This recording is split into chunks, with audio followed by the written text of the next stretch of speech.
चले तो शुरुआत पटना से बड़ी खबर के साथ कर लेते हैं। बीजेपी के राष्ट्रीय कार्य समिति के सदस्यों का ऐलान हो गया है। 10 नए राष्ट्रीय कार्य समिति के सदस्यों का हुआ ऐलान। राष्ट्रीय कार्य समिति के सदस्य बने संजय जायसवाल, दीपक प्रकाश भी राष्ट्रीय कार्य समिति के सदस्य बनाए गए। बीजेपी की राष्ट्रीय कार्य समिति की संख्या अब बढ़कर हुई 354। तो इस वक्त की बड़ी और अहम जानकारी हम आपको दे रहे हैं, जहां बीजेपी की ओर से राष्ट्रीय कार्य समिति के सदस्यों के नाम का ऐलान कर दिया गया है। एक लिस्ट जारी की गई है। 10 नए राष्ट्रीय कार्य समिति के सदस्यों का ऐलान हुआ है।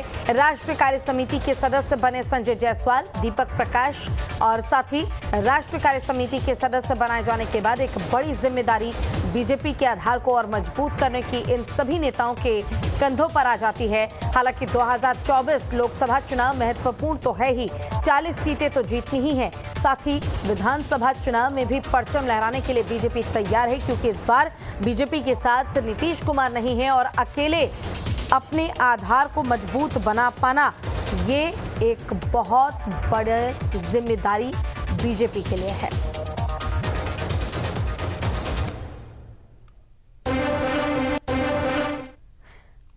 चलिए इसी पर ज्यादा जानकारी के लिए हमारे साथ हमारे संवाददाता सनी जुड़ गए हैं। सनी, बीजेपी की ओर से राष्ट्रीय कार्य समिति के सदस्यों के नाम का ऐलान कर दिया गया है। लिस्ट में किस किस के नाम शामिल हैं?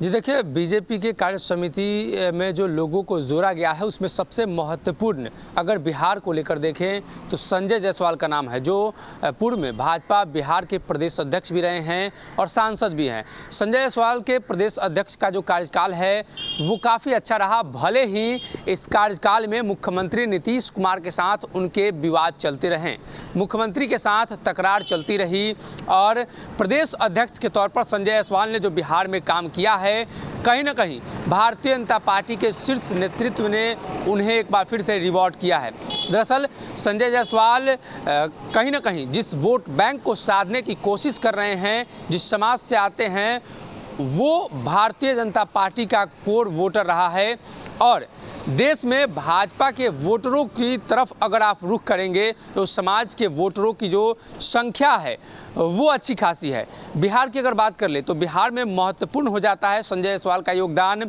चंपारण के क्षेत्र से संजय जायसवाल आते हैं और उस क्षेत्र में जनता दल यूनाइटेड के सांसद हैं और जदयू के कई बड़े नेता हैं। तो 2024 चुनाव के लिहाज से संजय जायसवाल को ये बड़ी जिम्मेदारी दी गई है और संजय जायसवाल ने जैसे ही प्रदेश अध्यक्ष पद को छोड़ा, 3 साल बाद जब चुनाव हुए और प्रदेश अध्यक्ष के तौर पर सम्राट चौधरी को सामने लाया गया, तो इस बात के कयास लगाए जा रहे थे कि क्या संजय जायसवाल सक्रिय राजनीति से अलग हो जाएंगे, जैसे सुशील कुमार मोदी, प्रेम कुमार सहित अन्य नेताओं को भारतीय जनता पार्टी ने किनारे कर दिया।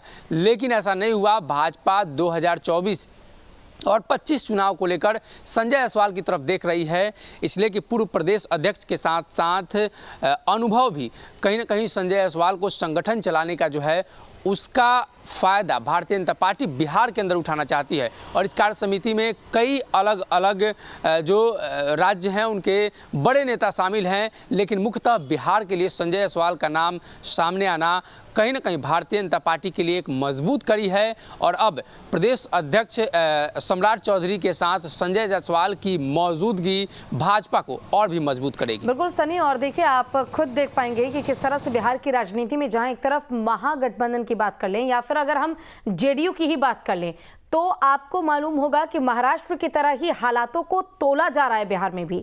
लेकिन उसी बीच बीजेपी कितने आराम से अपने स्ट्रेटेजी को, अपने एजेंडे को तैयार कर रही है। रणनीति तैयार करने के साथ आप सोचिए कि समझा जा रहा था कि संजय जायसवाल कहीं नाराज ना हो जाए, लेकिन एक एक मंत्री का, नेता का बीजेपी पूरी तरह से ख्याल रख रही है और कोई नाराज ना हो जाए बीजेपी खेमे में, इसका भी पूरा ध्यान रखा जा रहा है। और हो सकता है कि आने वाले चुनाव में इसका नुकसान झेलना पड़ सकता है विपक्ष को।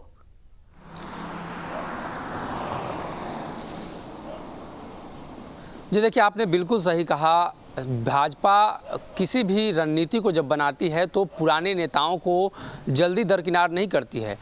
कई वर्षों तक उन्हें बैकफुट पर खेलने का मौका दिया जाता है, फ्रंट फुट पर जब वो खेल चुके होते हैं और कई बड़ी जिम्मेदारियां दी जाती हैं। अगर वो जिम्मेदारी सही तरीके से वो निभा पाते हैं तो सक्रिय राजनीति में भाजपा उन्हें लंबे समय तक रखती है।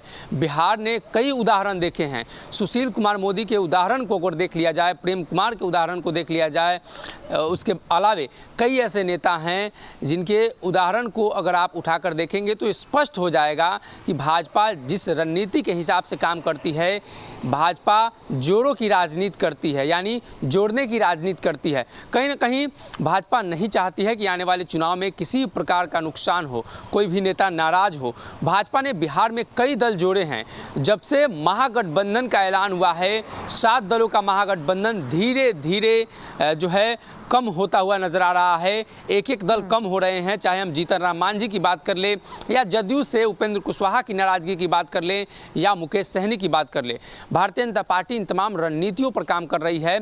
और वहीं अगर बात करें तो संजय जायसवाल बिहार के लिए इसलिए महत्वपूर्ण हो जाते हैं कि भाजपा के संगठन को उन्होंने लीड किया है और इतनी जल्दी अगर संजय जायसवाल को संगठन से बाहर किया जाएगा तो संगठन के अंदर विद्रोह भी हो सकता है, विरोध भी हो सकता है। हालांकि भाजपा बड़ी पार्टी है, बड़े संगठन हैं उनके, आरएसएस जैसी जो संगठन है उनके छत्रछाया में भारतीय जनता पार्टी आगे बढ़ती है। लेकिन फिर भी संजय जायसवाल का जो कद है, संजय जायसवाल ने जो बिहार में काम किया है और ख़ास तौर पर भाजपा जदयू के गठबंधनों के बीच संजय जायसवाल के बयान कभी नरम नहीं पड़े। जैसे कि सुशील कुमार मोदी और अन्य नेताओं के बयान नरम पड़ते हुए दिखाई दे रहे थे। कई बार भाजपा के नेताओं की तरफ से, चाहे सम्राट चौधरी, विजय कुमार सिन्हा, संजय जायसवाल की बात कर ले, ये वो नेता हैं जो भाजपा को लीड करना चाहते थे बिहार में।